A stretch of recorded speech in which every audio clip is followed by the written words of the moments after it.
السلام عليكم ورحمة الله وبركاته. اخواتي حبايبي عاملين ايه؟ وحشتوني جدا جدا. يلا بقى نعمل اكلة لذيذة. بصي مفيش حد في الكون ما بيحبهاش. طبعا المحشي المصري القمر. بصي بقى بيعملوه في كل الدول، بيعملوه في العراق، عجبني الطريقة بتاعتهم الدولمة العراقي، فانا قلت اعملهولك بقى ايه بالطريقة بتاعتهم مع الطريقة بتاعتنا. هعمل ميكس كده ما بين العراقي وما بين المصري، وان شاء الله هيعجبك جدا. وما تنسيش الكومنتات وما تنسيش الاعجابات. بحبك جدا في الله. بصي حبيبه قلبي اللي بتشوفيني لاول مره، انا الشيف ناني خليل. انا سعيده قوي قوي بالمتابعتكم ليا، وربنا يحسن ما بين ايديكم ويعطيكم حتى يرضيكم يا رب العالمين. بصي حبيبه قلبي، انا بعت جبت دوت، هو مش بعت يعني، هو جالي، انا فكرت هو جالي على طول. بصي جبت نص كيلو، بس طبعا انا هعمل ربع واشيل الربع التاني.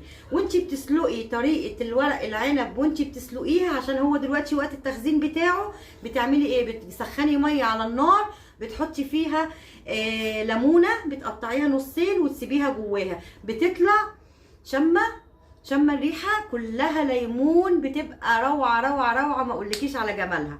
بعد كده جبت كوسه طبعا وقورتها زي ما انت شايفه كده، بسم الله ما شاء الله.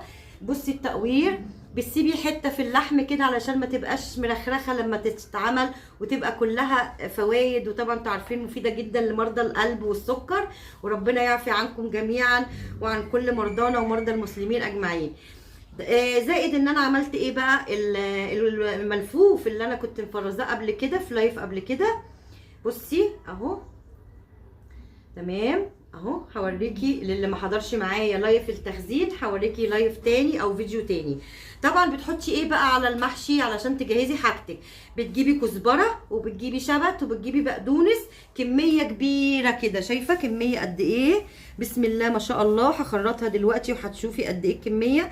وكمان قطعت دول علشان عايزه احشيهم واحطهم كده يطعموا ايه المحشي بتاعنا. انا دلوقتي جهزت 3 بصلات متوسطين عشان المحشي بسم الله ما شاء الله كميه حلوه، فلازم تكتري بصلك وتكتري خضرتك.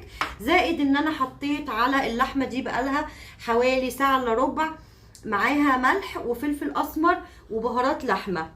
تمام، انت بتجيبيها من اللحام او الجزار، بتقولي له عايزه اشويها، يعني ايه نوعها للي مش عارف، يا اما فيليتو يا اما تريبيانكو. تمام، اهي قطعه اللحمه بتاعتنا بسم الله ما شاء الله.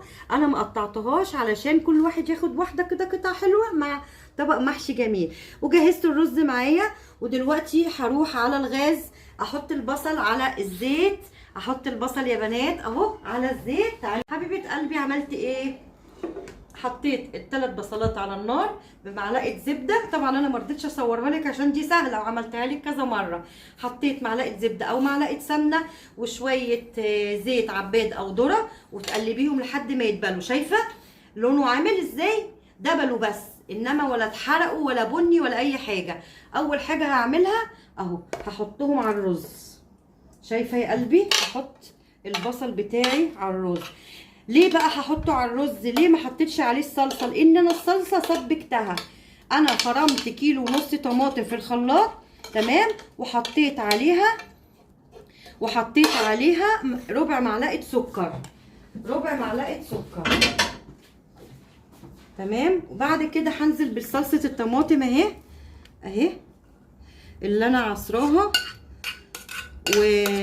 وضربها في الخلاط يعني، وحطيت عليها ربع معلقه سكر وحطيتها على النار تستوي معايا. تمام، انا مش هغسل الحله دي، انا هحشي فيها بالصلصه بتاعتها كده.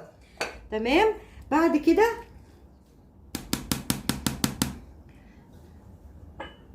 هجيب معايا 3 معالق معجون طماطم او صلصه من اللي انتي بتحبيها. انا الصراحه النوع ده معتمداه، بسم الله ما شاء الله، بتوفر معايا وطعمها روعه، ما بتجيبش حموضه. ليه حطينا السكر؟ عشان يعادل حموضه المعده.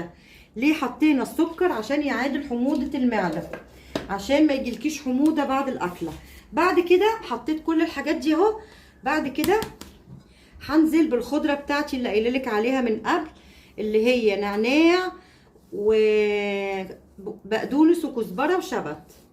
تمام حبايب قلبي، بصوا حطيت ايه؟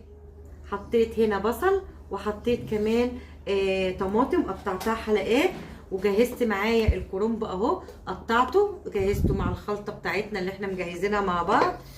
زي ما انتم شايفين انا كنت عامله الكرنب اهوت اهو يا حبايبي، بصوا اهو بجهزه كده وبقطعه علشان نحشيه ويبقى زي السكر كده.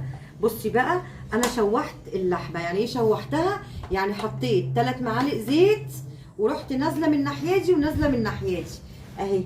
بصي بحطها على البصل والطماطم كده. بصي انا سبتها كبيره عشان ايه كل واحد ياخد يبقى ايه عارف بتاعته اهو. بصي الله اكبر، اللهم صل على سيدنا محمد. هتعملي بقى محشيكي دوت ولا اروع اهو. بصي شايفه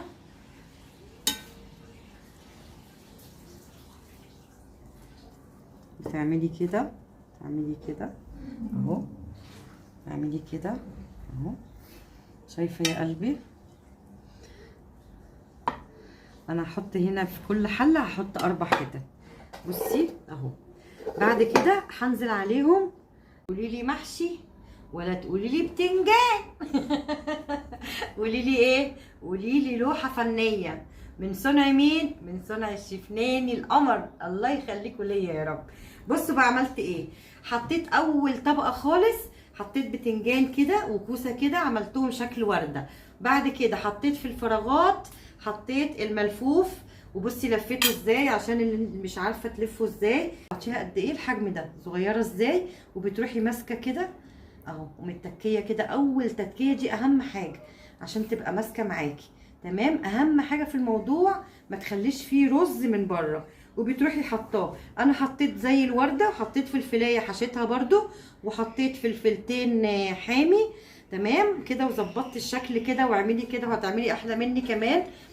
هنحط بقى ايه الشوربه دي حطيت عليها 3 معالق صوص طماطم. انا كان عندي فنجانين شوربه تمام اهو محوشاهم، قلت اعمل بيهم ايه محشي القمر ده اهو. هتحطي بقى كده، هتظبطي كده كده كده دنيتك. ما تنسيش ان انت حاطه لحمه تحت اهو. بسم الله ما شاء الله. البصل زي ما انتم شايفين كده اهو، وحطيت الطماطم وشوحت اللحمه ونزلت بقى حطيتها كده. بعد كده حشيت الورق العنب اهو وبرصصه كده.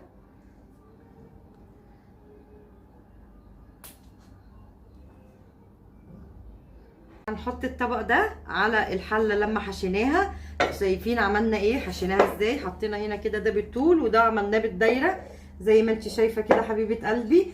بعد كده بتجيبي الطبق بتاعك وبتنزلي بالشوربه بتاعتك، وانت بتنزلي بالشوربه بتاعتك اهي بتتكي كده، بتتكي كده كده كده كده اهو اهي، علشان وانت بتنزلي الشوربه الورق العنب ما يتفكش معاكي. هولع عليه واجيلك تاني. بقى بعد ما استوت بصوا الجمال بقت عامله ازاي، روعه الروعه.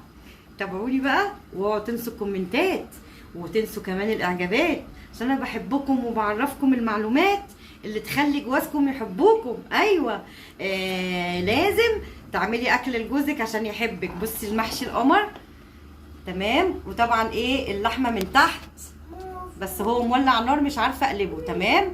يلا